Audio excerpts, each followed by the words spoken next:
My name is James DeCristofaro, Hamptons real estate attorney. This is video number 1 in my 5-part video series about buying and selling real estate in the Hamptons. Its title is Introduction to Hamptons Real Estate. What we're going to cover in this video is a very brief introduction to real estate in the Hamptons generally, and a little bit about my background. So on that note, and before getting into real estate in the Hamptons, I just wanted to let you know I grew up in the Hamptons. I was born in Southampton Hospital. I went to Southampton Elementary School. I went to Southampton Intermediate School, the middle school, and I went to Southampton and graduated from all three, but I graduated from Southampton High School. I grew up on Pulaski Street near the train station, and growing up, my parents were somewhat hippies, so we hung out on the beach quite a bit and actually lived in a camper in the summertime on the beach. And this was in the 70s and 80s, and back then the cops would chase us off the beach. We'd go into the woods in the camper. Once the dust settled and everything was clear, we'd then come back onto the beach. It was a wonderful upbringing. I wouldn't trade it for anything. We go swimming every day. We had waterfront property that we grew up on, and we had a mobile waterfront property, so we could go from the beach, from like the bay, for instance, for a week or two, and then go to the ocean and everything in between.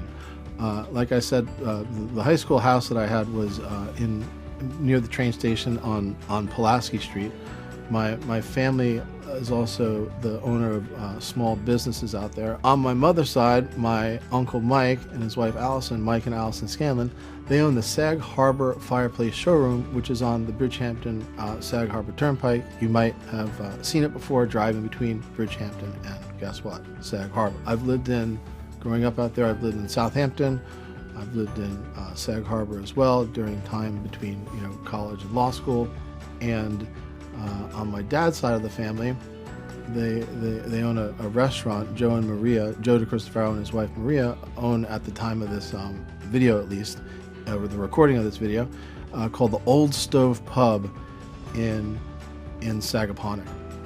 Back in another life, I was a waiter at the American Hotel in Sag Harbor. Also worked at Yellowfin at the Amazon. Those are also years of my life that I wouldn't trade. They were just an enormous amount of fun. Just to name some other landmarks, my grandmother lived across the street from Fellingham's in Southampton on Cameron Street. That house burned down. That's on my mother's side. And then they moved to Knoll Road in the Southampton Cove in North Sea. Just jumping all over the place here, I lived at the little cottages at the Inn at Mill Creek in Noyak. Those were by Cromer's Market and by the boatyard that was there. I lived there for a summer and used to take a bicycle to work at the American Hotel. Again, I wouldn't trade those for anything.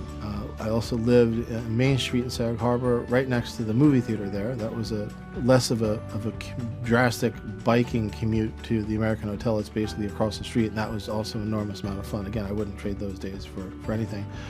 Then as I got, I guess I would say, a little bit more mature and had a little bit more resources, I bought my own home in East Hampton on Wood Hollow in Northwest Woods, and kept a boat out at East Hampton Point.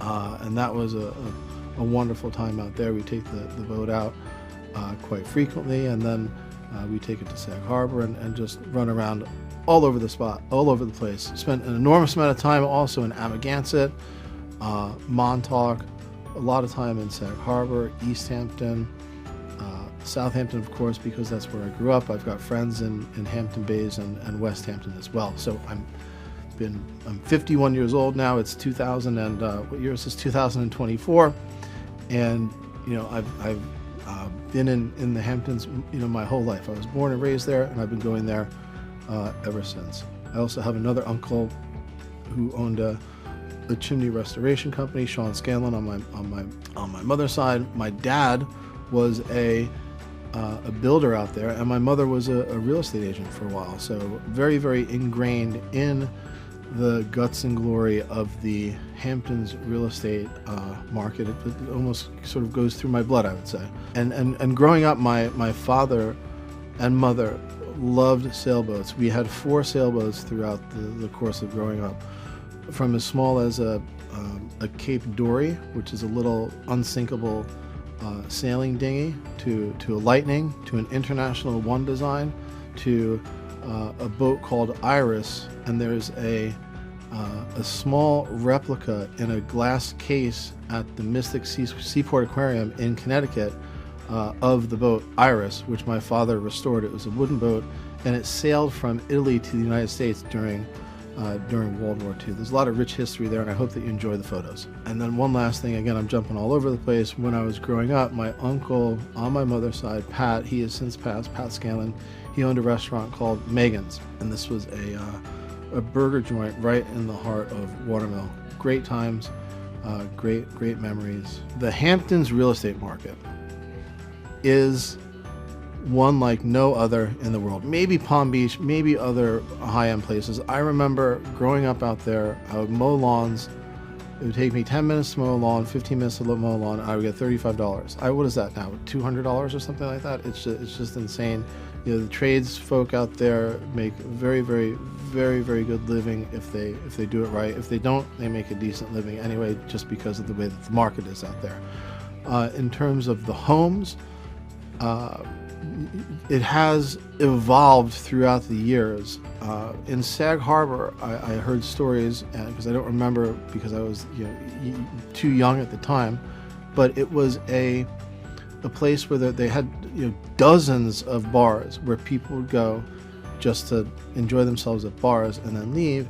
And the reason why the value of the homes in Sag Harbor was less than, let's say, Bridgehampton, is because Sag Harbor is on the beach side, Bridgehampton is on the ocean side, and during the summertime, during the summer months, the temperature in Sag Harbor is about 10 degrees hotter, and the breeze isn't as prevalent in Sag Harbor as it is in Bridgehampton. So at that time, the value of the real estate in Bridgehampton versus Sag Harbor was different. Now things have evolved over time, and since there's a very high demand, it's just a basic law of supply and demand, and there's a shortage of land, that the values, I guess, or at least the price points, have evened out somewhat. And the same thing is true with North Sea. North Sea, nobody ever wanted to live in North Sea, which is why probably my grandmother was able to buy a place there back in the day. But even now, they're knocking down houses and building up these,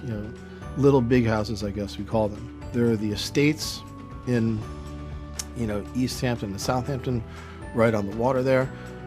Sag Harbor, as you may know, was a whaling village, so it has that sort of character to it. And Southampton has a very rich history. Has been around for a while. In Southampton, there's a house called the Port of the Missing Men. Incidentally, I went to high school with a classmate of mine whose parents owned that house, and during World War II, they would house stranded soldiers that would come in off the water and not know where they were, and they would take them in. In terms of buying for investments, I have a lot of people that purchase out in the Hamptons to rent out their properties. It's not as good as it used to be, but it still does exist. And I have, more often than not, like when I purchased my home out in East Hampton, we just used it as a second home. Didn't really rent it out. Had family and friends use it, but it wasn't a business thing. It was a home thing for us. It wasn't an investment in a cash flow sense. It was really sort of an outlet that we would go to initially, actually on weekends, whether it was the summer, winter, spring, summer, or fall. It didn't really matter because it's just so peaceful out there, and it has a year-round crowd and community. Give a call, 212-500-1891. Love to speak with you, talk to you about what your goals and interests are out in the Hamptons. 212-500-1891. Thank you. I would definitely recommend Lawyer James. It changed my life. James has done an outstanding job. But he kept me calm, kept me on point. I would definitely encourage you to get in touch with James as soon as possible. As a matter of fact, do it now.